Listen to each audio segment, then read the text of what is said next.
Gajah Mada dan Perang Bubat. Tanda-tanda surutnya kecemerlangan kerajaan Majapahit mulai muncul di masa pemerintahan Raja Hayam Wuruk, raja yang tidak memiliki wahyu raja di dalam dirinya karena para dewa tidak berkenan kepadanya. Raja muda dan congkak yang tidak merasakan pahit getirnya jatuh bangun membangun kerajaan, tetapi berbangga diri menikmati kebesaran dan kejayaan hasil kerja para raja pendahulunya, seolah-olah itu adalah prestasi dan kehebatan dirinya sendiri. Raja yang karena ingin juga dipandang besar dan hebat, ingin juga dipandang sebagai raja besar, bahkan ingin dipandang lebih besar daripada dewa-dewa manapun, mengabulkan penyerangan-penyerangan. Bila perlu terhadap kerajaan-kerajaan di Jawa Barat, perbuatan-perbuatan yang selalu dihindari oleh para raja pendahulunya, karena raja-raja di Jawa Barat adalah juga raja-raja di bawah naungan para dewa, yang juga memuja dewa di dalam peribadatannya. Cukuplah seharusnya bila kerajaan-kerajaan itu mau mengakui kebesaran kerajaan Majapahit dan mau bersekutu, tidak perlu dihancurkan. Terjadinya Perang Bubat menjadi awal memudarnya pamor Keraton Majapahit.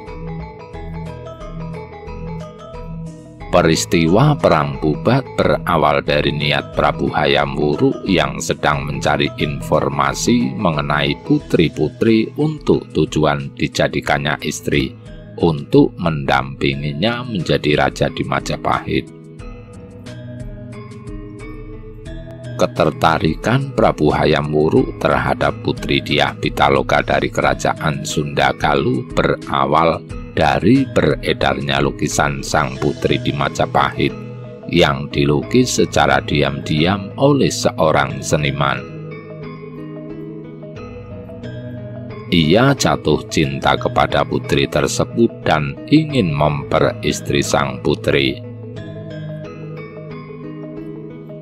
Hayam Wuruk mengirimkan surat pinangan kepada Maharaja Linggabuana untuk melamar putri Dyah Pitaloka dengan rencana upacara pernikahan akan dilangsungkan di Majapahit.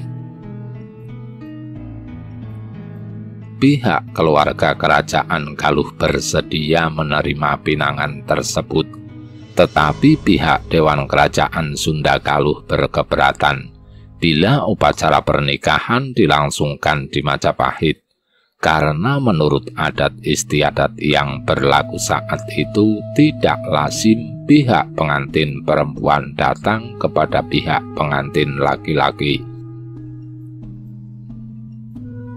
Selain itu, ada dugaan kuat bahwa itu adalah jebakan diplomatik Majapahit yang saat itu sedang gencar melebarkan kekuasaan.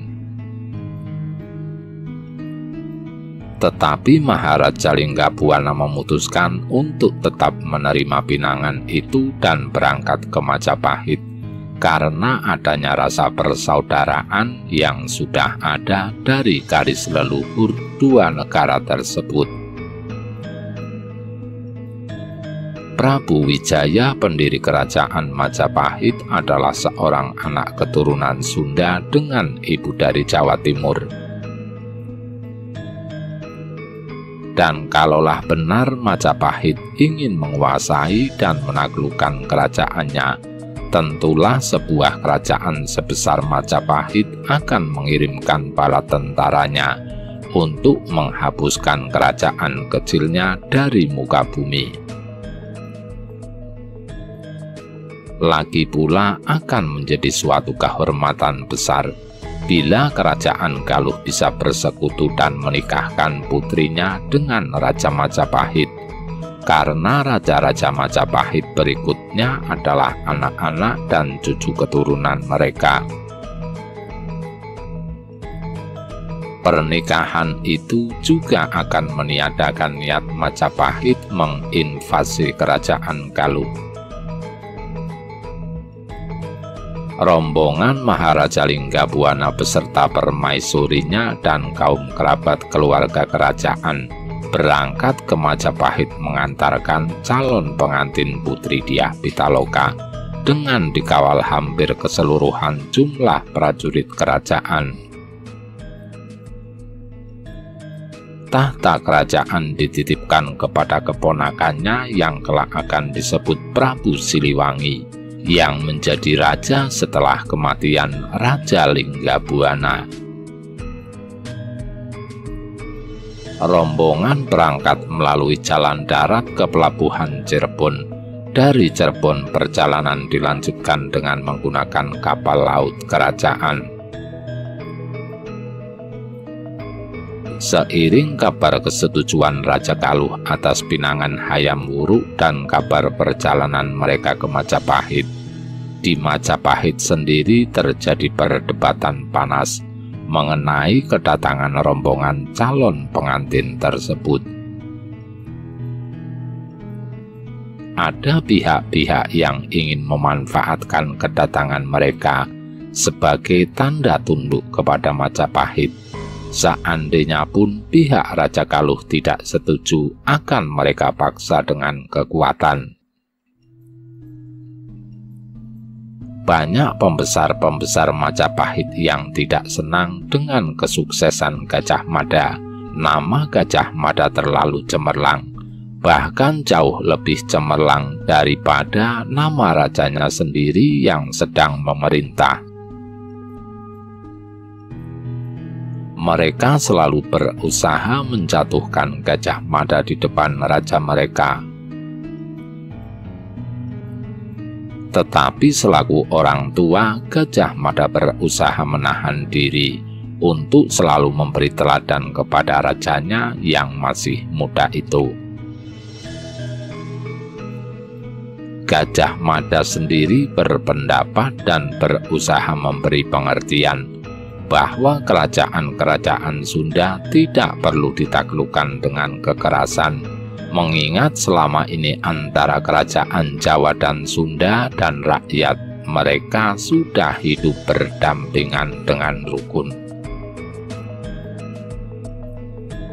Menyerang kerajaan-kerajaan di Jawa Barat adalah perbuatan yang selalu dihindari oleh para raja-raja terdahulu, karena raja-raja di Jawa Barat adalah juga raja-raja di bawah naungan para dewa, yang juga memuja dewa di dalam peribadatannya.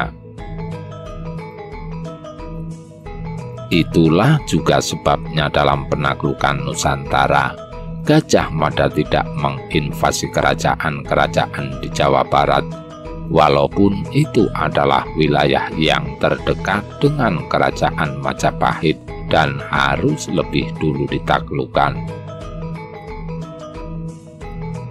Cukuplah kiranya bila kerajaan-kerajaan Sunda itu mau mengakui kebesaran Majapahit dan mau bersekutu, tidak perlu dihancurkan. Lagi pula kerajaan-kerajaan Sunda adalah kerajaan-kerajaan kecil yang tidak dapat dibandingkan dengan besarnya kerajaan Majapahit, tidak akan membahayakan Majapahit. Walaupun begitu, mereka dapat dijadikan sekutu dan dapat dimintai bantuannya sewaktu-waktu untuk mengamankan wilayah barat Pulau Jawa. Dalam hal ini, rombongan Dyah Pitaloka yang datang ke Majapahit adalah sebagai putri calon pengantin dari negeri sederajat, negeri sekutu, bukan sebagai putri persembahan. Hayam Wuruk sendiri adalah seorang raja baru, masih muda remaja, belum cukup memiliki pengalaman dan kebijaksanaan politik sebagai seorang raja, Hayam Wuruk bimbang atas permasalahan tersebut. Namun karena kuatnya desakan orang-orang di sekitarnya, akhirnya ia berkeputusan bahwa ia akan tetap memperistri Putri Dyah Pitaloka, merebutnya dengan paksa bila perlu dan menjadikan kerajaan Galuh sebagai bawahan Majapahit. Menurutnya kerajaan-kerajaan Sunda tidak dapat disamakan atau dibandingkan dengan kerajaan Majapahit, apalagi dianggap sederajat. Mereka semua harus tunduk di bawah panji-panji kebesaran Majapahit. Kalau perlu, tentara Majapahit akan dikirimkan ke tanah Sunda untuk meratakan dengan tanah semua kekuasaan yang ada di sana. Atas keputusan itu, orang-orang yang berseberangan dengan Gajah Mada merasa mendapat angin dan mulai berani mencela Gajah Mada terang-terangan. Diam-diam pun mereka sudah merencanakan gerakan-gerakan untuk menjatuhkan Gajah Mada. Setelah masuk ke Laut Jawa Timur, kapal rombongan calon pengantin menyusuri sungai untuk semakin dalam mendekati pusat kerajaan Majapahit. Rombongan mendarat di suatu tempat yang dianggap aman.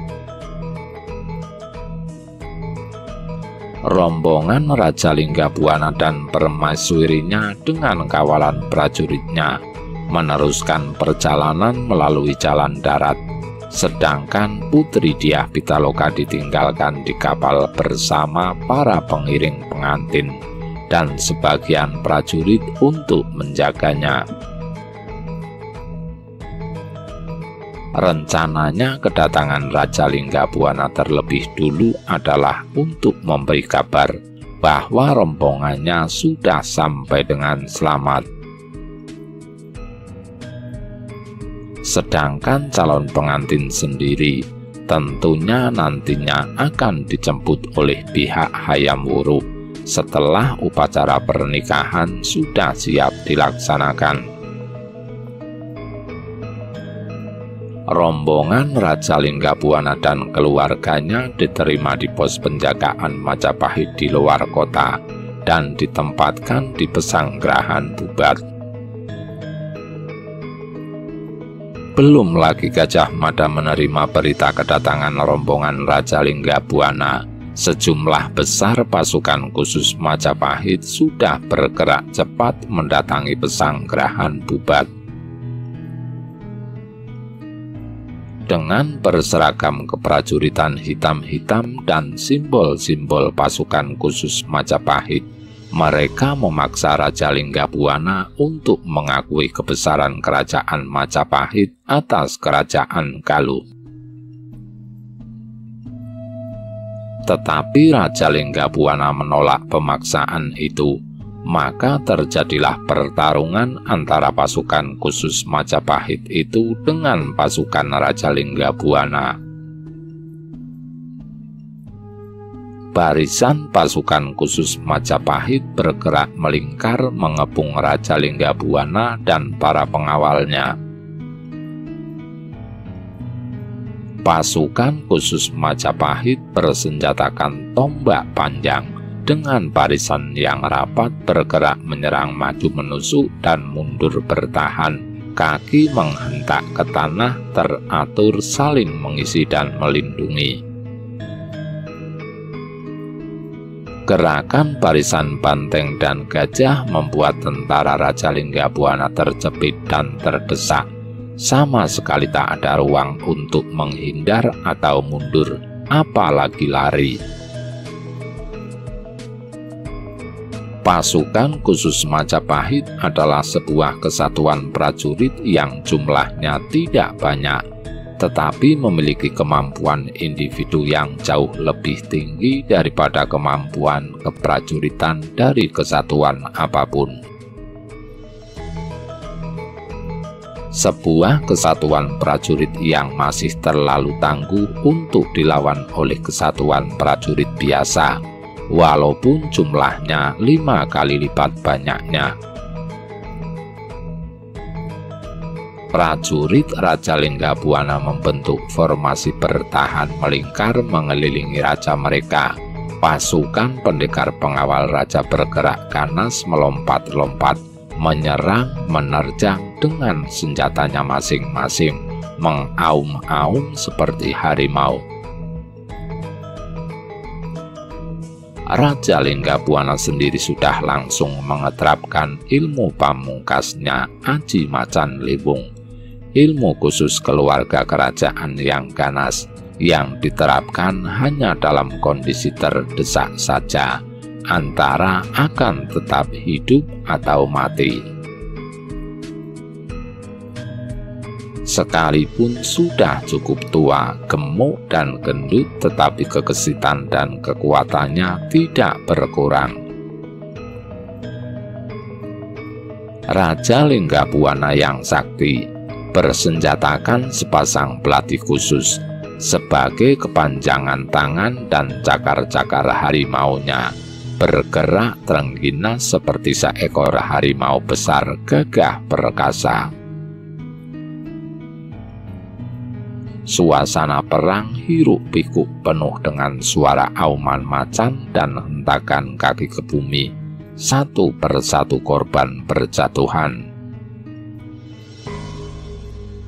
Sekalipun jumlahnya hanya 1/4-nya saja dari jumlah lawannya, tapi ternyata pasukan khusus Majapahit masih terlalu tangguh bagi lawannya.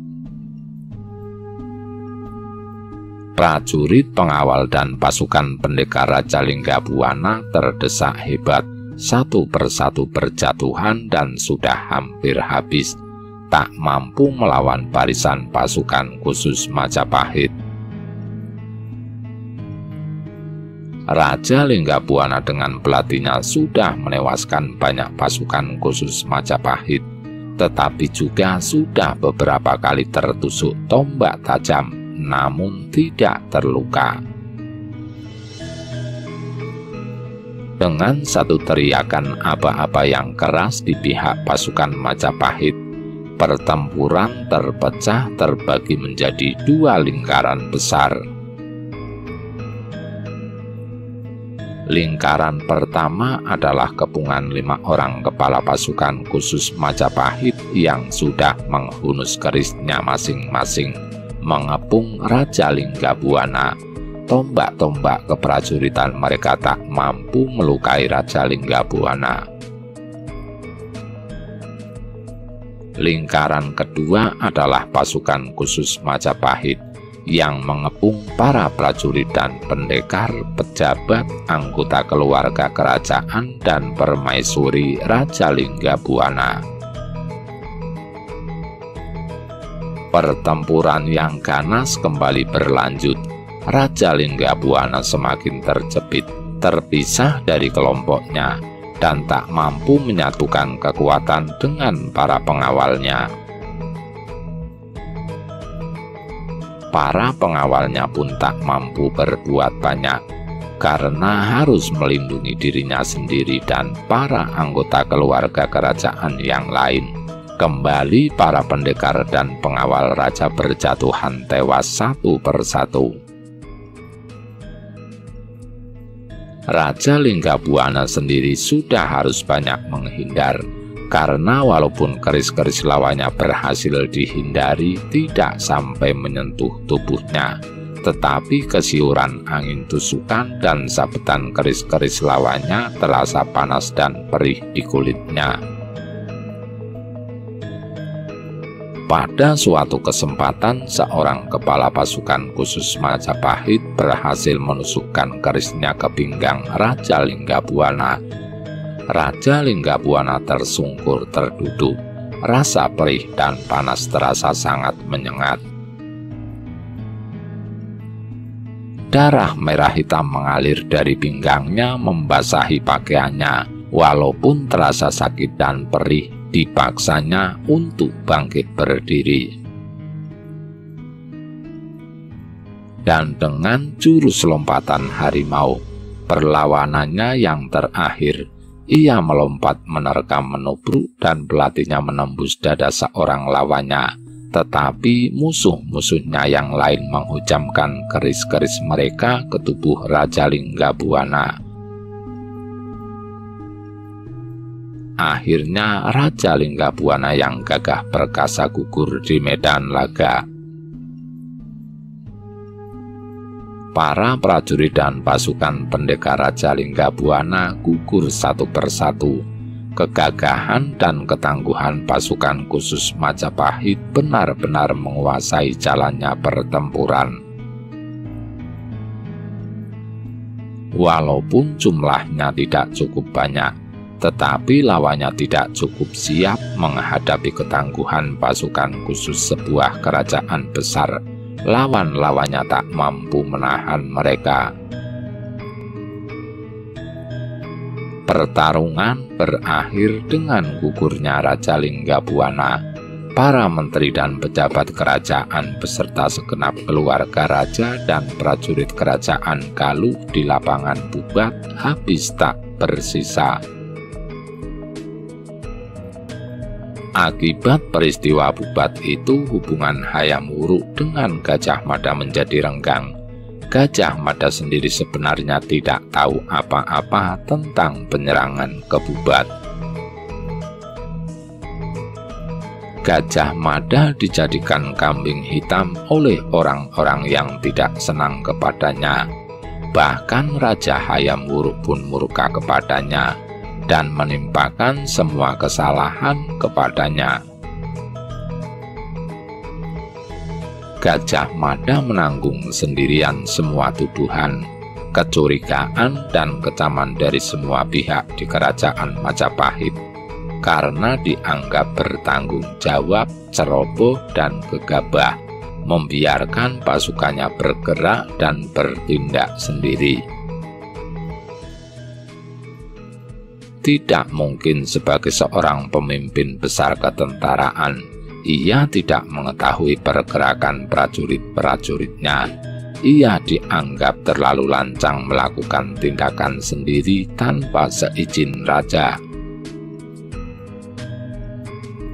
Segala fitnah kambing hitam dijatuhkan kepada Mahapatih Gajah Mada, sehingga akhirnya Gajah Mada menyatakan mundur, lengser dari keprajuritan. Gajah Mada berjalan keluar dari lingkungan kerajaan, berkelana sendirian. Menepi di sebuah goa di lereng gunung di perbatasan Jawa Tengah dan Jawa Timur, dan Moksa dengan membawa kepahitan di dalam hatinya. Kerisnya Surya Panuluh setia menemaninya.